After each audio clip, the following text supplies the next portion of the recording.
And indeed, we are back at the Atrium at Orchestra Hall. I'm now joined again with Kristen Clough from the University of Michigan, scholar of French music and culture. We have two fascinating works, very lighthearted, very light, but really fascinating works on the second half.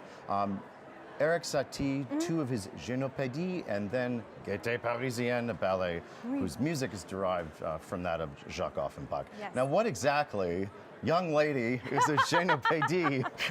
So Gymnopédie is the French for gymnopedia.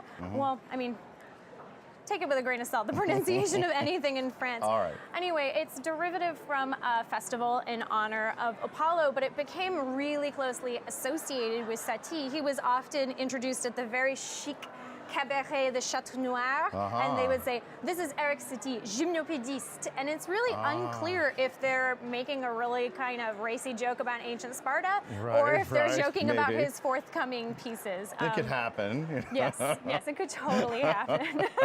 It's the Château Noir. Right. What happens in the Château Noir stays in the Château Noir. So these two beautiful little gems of Satie, these were orchestrated by one of his great fans, the young Claude Debussy. Yes. But this wasn't one of those things where someone orchestrated something after a composer had passed away, was it?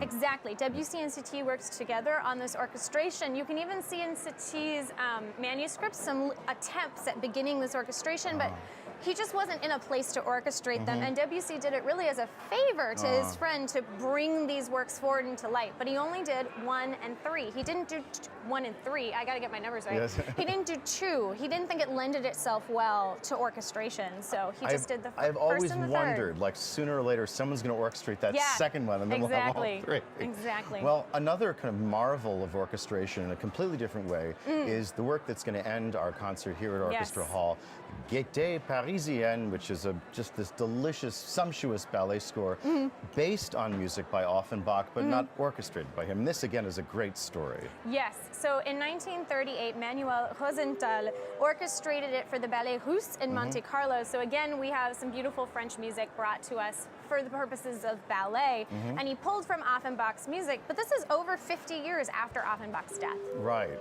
Now, Offenbach, of course, was a genius composer of operettas. And in fact, you might say, perhaps, that he invented the genre, which then had a great influence, of course, on our own American musical theater. Yes. What did Offenbach do to kind of lay the foundations of what was an original form of art? He was incredibly shrewd, I think, and not only a great artist, but a good businessman. And he was able to really creatively stick within the rules he had at the time. For part of his life, operetta was strictly defined legally, and it could only have so many characters. So you end up with these delicious little ensemble pieces where one of the characters is a corpse, which Offenbach said, well, it's a corpse, it can't possibly be a character. And so I'm under the legal limit of my characters. So he was very good, not only at giving the audience music they would like, but getting the maximum out of what he was allowed to do. So you're saying that the French took their operetta so seriously that the prefecture of police laid down rules how to compose? You're serious? It dates back to the monarchy. You're given a royal privilege, and certain categories can only be performed in certain theaters. Amazing. It's definitely very highly categorized, but this ballet is really hitting a wide swath of Offenbach's works. Tonight we're going to hear some excerpts from La Vie Parisienne, his very famous work, La Belle Hélène, which is the Helen of Troy story, but kind of before she gets to Troy. We're also going to hear from Orphées aux Enfers, which you probably already know because you know the famous Can-Can, which we've already heard tonight. Thanks to Mr. Really slow in the tortoise movement. So now you will hear it in its full Parisian gaieté at the end of Gaîte Parisienne. Kristen, it's a delight to have your insights on this beautiful repertoire. We hope you enjoy the second half of our concert, music of Erik Satie and Jacques Offenbach, Detroit Symphony Orchestra, Maestro Leonard Slacken. Join us this time next weekend for 2 other landmark concerts of French repertoire, music of Debussy and Hector Berlioz. Live from Orchestra Hall is made possible by the Ford Motor Company Fund and by a generous gesture of support from the John S. and John L. Knight Foundation. Once again, I'm Alexander Platt, your host, and we wish you bonsoir from Orchestra Hall. Bonsoir.